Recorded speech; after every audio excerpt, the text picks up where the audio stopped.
Hi friend, এই যে আমরা বাড়ি, এই যে পিছে আছে তা কৃষি ক্ষেত। মানুষ, গ্রামের মানুষ বেশি দিন বাঁচে, এর কারণ কি জানেন?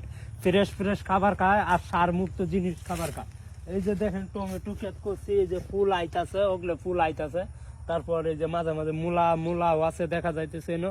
তারপর ওই সামনে আলু ক্ষেত আছে, তারপর ওই সামনে মূলা ক্ষেত আছে, লাউ ক্ষেত আছে। সব আপনাদেরকে দেখাইবো। মানুষ বেশি দিন বাঁচে, এর কারণ দেখেন শহরের মানুষ আপনার কয়েকদিন গেলে মাসের খানিক গেলে মাসের ভিতরে 2 দিন অসুখ হয়ে যায়। তা আমাদের গ্রামের মানুষ কিন্তু এই বছরেও একবার অসুস্থ হয় না। এর কারণ কি জানেন? মানে ভালো ভালো খাবার খায়, মানে তাজা, মানে গাছের থেকে ছিঁড়া নিয়ে এমনি রান্ধা লাগে, গাছের থেকে ছিঁড়া নিয়ে রান্ধে। এই যে দেখেন শাক, মূলা শাক আছে, এই যে এইখানে দেখেন মূলা শাক। এই যে আপনাদেরকে একটা দেখাই, এই যে মূলা শাক দেখছেন, এটা হচ্ছে মূলা, এটা বড় হইব। তো বড় হইলে পরে এটি আমরা এই সাইডটা বেশি, আপনি 20 টাকা 30 টাকা এইভাবে আলি বেশি।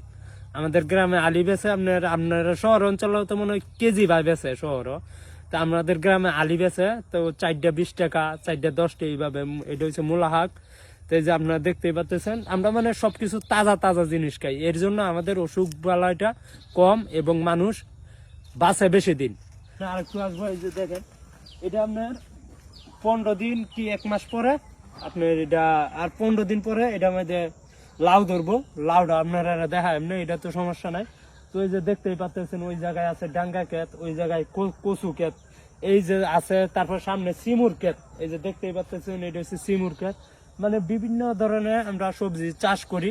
তো আপনারা যারা চাষ করে খাইতে চান, যারা চাষ করতে ভালোবাসে, তাদের রোগ জীবাণুটা খুব কমই হয়। চাষ করতে ভালোবাসে মানে সবকিছু টাটকা টাটকা, কোনো ডুপ্লিকেট নাই, কোনো ফরমালিন নাই, কোনো ভেজাল নাই, কোনো ঝামেলা নাই। ক্ষেত থেকে নিবেন আর খাইবেন, নিবেন আর খাইবেন, এটার মজাই আলাদা, এটার খুব টেস্ট।